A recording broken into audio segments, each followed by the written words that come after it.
your son, Troy. Yes. Tell me a little bit about what his situation is. Troy was injured in an auto accident in 2004. Okay. He's partially disabled, handicapped. His right side does not work as well as the left. And then he has bite marks all over his body. They shredded his clothes off of him. He had just one pant leg and the front of his boxers left and one shoe. 10 or 15 minutes to go home. You were getting to eat up for that long? Yeah, on my legs and my other legs and everything.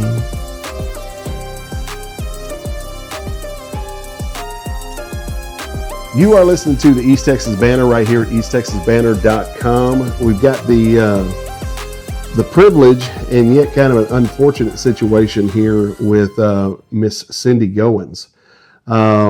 Her son was attacked on Sunday afternoon by 3 dogs down here in the Trout Creek area.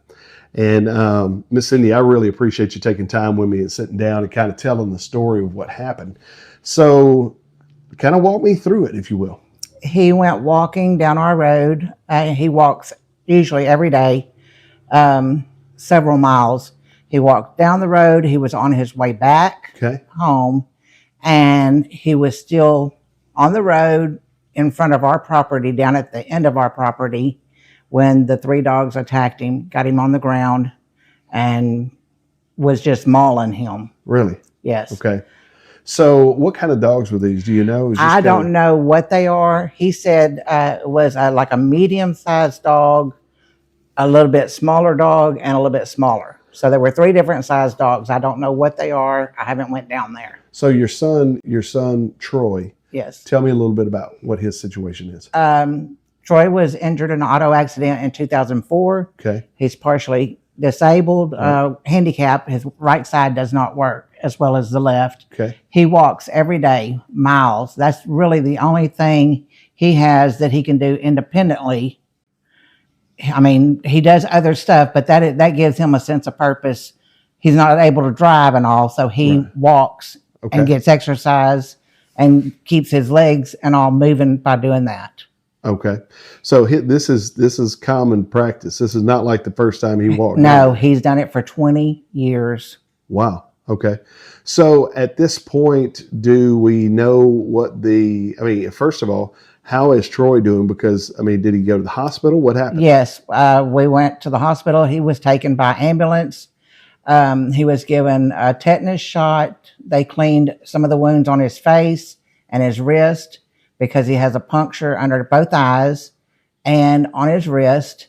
And then he has bite marks all over his body. They shredded his clothes off of him.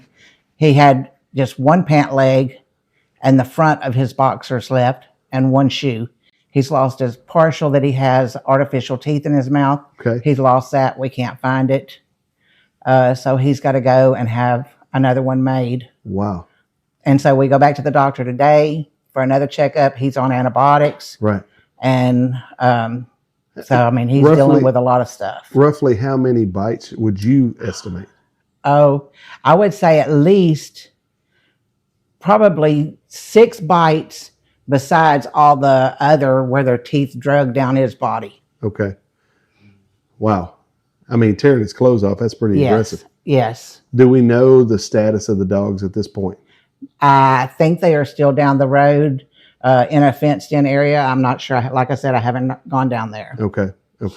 And this is the home down here at the end of the road? Yes, at the end of my property. At the end of the property, okay. And basically, whenever I drove in, I kind of went the back way. Yeah. And passed by that little corner house. Is that the one you're referring to? Yes, sir. Okay. All right. Well, man, I'm glad it wasn't worse than this. But, yes, it could have been a lot worse. If it had been a little child, that would have been a real problem. They bit on his face, and he has a shunt that drains fluid off his brain continuously from his auto accident in 2004. Right. He's had brain surgery. So he was trying to defend himself and put his arm up to block the bites. And so they bit his wrist, and luckily it was not in the artery. Sure. It could have been a real problem. It could have been a lot worse than what it is. So did I hear correctly that Troy has started carrying some sort of He normally device? walks with a walking stick, Okay. and he has a taser Okay. that he can push, but he didn't have his stick or Right. his taser with him Right. when he went walking that day. Sure. Normally he carries it, so Right. he would have some way to defend him. He didn't have nothing but his left arm to defend himself with. I got you. So, what would you say to folks out here in this area as it pertains to getting out and walking? Well, I wouldn't do it. I mean, I know summertime's coming. People come down our road and they go to the creek. Right. So Now, this is Cow Creek back here, yes. right? Okay. So people come and they go to the creek. So, I mean, he normally walks to the creek and, checks the water level. We have friends that own camps down there. And so, he like I said, I mean, he walks every day unless the weather is just too bad, that Sure. he can't go. Yeah. Yeah. So everybody needs to be on high alert down here Yes. in this area. Yes. Okay. And where's the area we're referring to? It is on County Road 4101. Okay. And there's two 4101s. Well, it's really one, but it loops through. It's 4101 loop. That's what I'm finding out. Right. It is the closest 4101, closest to Von Weir Okay. Road, Okay. closest to 1416. Okay. And like I said, their property backs up to our property, but we also own the property behind us.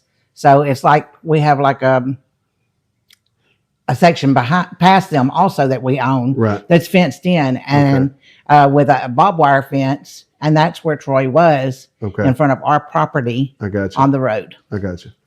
He was on the road. He was on the road. He yeah. was not on anybody's property Sure. other than ours. Sure. Our property runs from the fenced in area, Right. then the road's there, and then there is another tree. It's like kind of like a triangle, Right. and we own that tree area also. So and it works that way up here also at our house. We Right. own on this side of the road and the other side of the road. Okay. Some. Okay. So the road we pay taxes on, Sure. Sure. all of it. That's our property, but we Right. can't block people from going Yeah. down the road, and we don't. So. Sure. Any last statements you'd like to put out to the public? I just think that dog owners, I mean, I own 3 dogs, and I just think dog owners ought to be held accountable. And I mean, if the county can't do something about it, I mean, because we don't have a dog catcher and all that, Right. Right.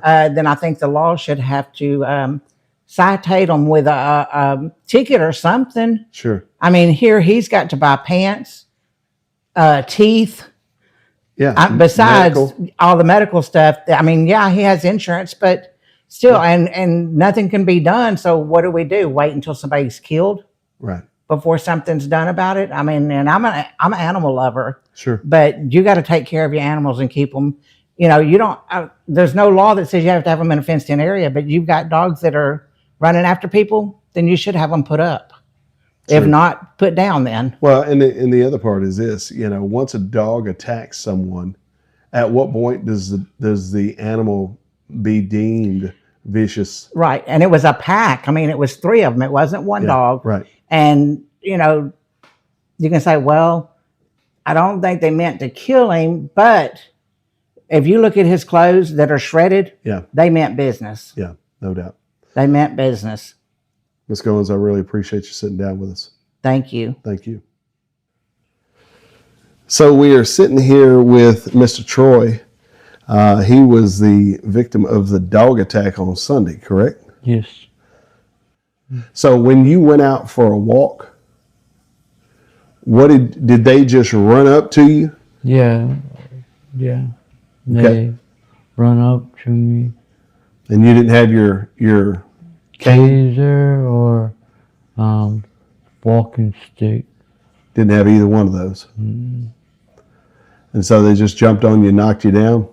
Yeah, and yeah. Did they end up? I mean, what was going through your mind at that time? Help. Right. Covered it up on my face and buried my head. Okay. Yeah. Yeah. And you're not able to to use your right arm? No. Okay. Yeah. Covered up in probably 15 minutes. I covered it up. Okay. Yeah. Man. 3 dogs was at me. And they ripped your clothes off? Oh yeah, shattered my pants and my boxers. Really? They tore up my boxers. On the legs and the other legs, they tore them up. Who ended up coming and getting the dogs off of you? James Golden, my ex-son-in-law, no, brother-in-law. Okay. So he came and got them off of you? Yeah, probably 10 or 15 minutes ago. You were getting to eat up for that long? Yeah, on my legs and my other legs and everything. Golly. So then you had a trip to the hospital? Mm-hmm. And I see you got cuts around your eyes and everything? Cuts and cuts here. Yeah. Gosh. And my teeth, I don't know where they at. Yeah. Golly. What would you tell people who's going for a walk out here in your neck of the woods? Don't go that way. Is to the dogs need to put up. Yeah. Yeah. Lock them up or something. Sure. You think do you know if anything has happened to the dogs? I don't know. I don't know. Okay. Okay.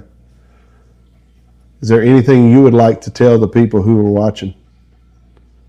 Put the dogs up and kennel them up. They don't,